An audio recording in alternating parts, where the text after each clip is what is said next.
ইরান-যুক্তরাষ্ট্র যুদ্ধের প্রভাব সবথেকে বেশি পড়েছে জ্বালানির বাজারে।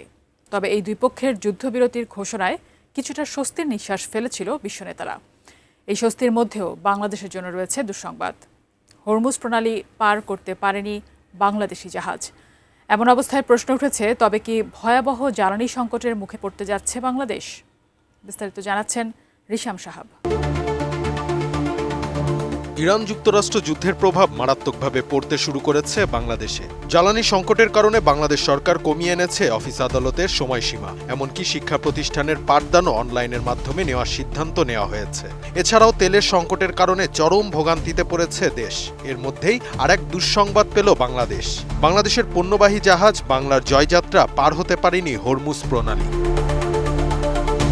মধ্যপ্রাচ্যে যুদ্ধের কারণে 40 দিন ধরে আটকে আছে বাংলাদেশ শিপিং কর্পোরেশনের জাহাজ বাংলার জয়যাত্রা। এরপর যুদ্ধবিরতি কার্যকর হলে সৌদি আরবের রাস আল খায়ের বন্দর থেকে রওনা দিয়েছিল জাহাজটি। প্রায় 40 ঘন্টা জাহাজ চালিয়ে হরমুজ প্রণালীর কাছাকাছি এসে পৌঁছায় বাংলার জয়যাত্রা। এরপর ইরান সরকারের কাছে প্রণালী পার হওয়ার অনুমতি চাইলে তেহরান তা প্রত্যাখ্যান করে। জাহাজটি ঘুরিয়ে আবারও আরব আমিরাতের শারজা বন্দরে চলে যায়।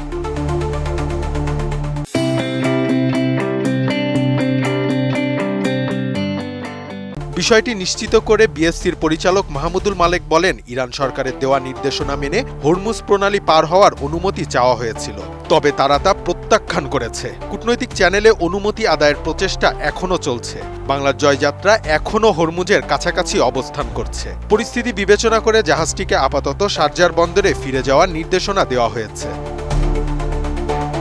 জাহাজে থাকা 31 জন নাবিক নিরাপদে আছেন বলেও জানিয়েছেন তিনি। তাদের জন্য পর্যাপ্ত খাবারের মজুত রয়েছে। পাশাপাশি নাবিকদের মনোবল ধরে রাখতে দৈনিক খাবারের বরাদ্দ জনপ্রতি $7 থেকে বাড়িয়ে $12 করা হয়েছে।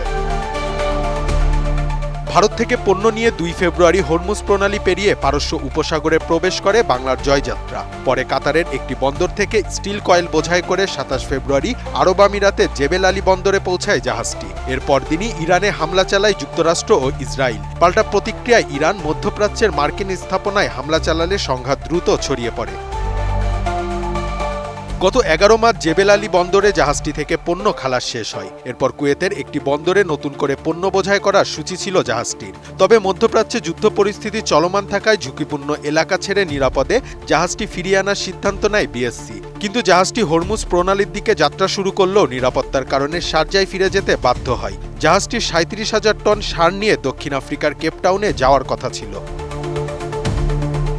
জাহাজটির গন্তব্য দক্ষিণ আফ্রিকা হলেও প্রণালী পার না হতে পারা বাংলাদেশের জন্য এক কঠোর সতর্কবার্তা। এর আগে বাংলাদেশে নিযুক্ত ইরানি রাষ্ট্রদূত জানিয়েছিলেন, বাংলাদেশের জাহাজ চলাচলের ক্ষেত্রে প্রণালী দিয়ে কোনো সমস্যা হবে না। এ ব্যাপারে ইরান সর্বাত্মক সহযোগিতা করবে। তবে যুদ্ধবিরতির সিদ্ধান্তের মধ্যে এমন উল্টো পরিস্থিতি বাংলাদেশের জন্য অশনি সংকেত বয়ে আনছে। রিশাম সাহাব, এটিএন নিউজ।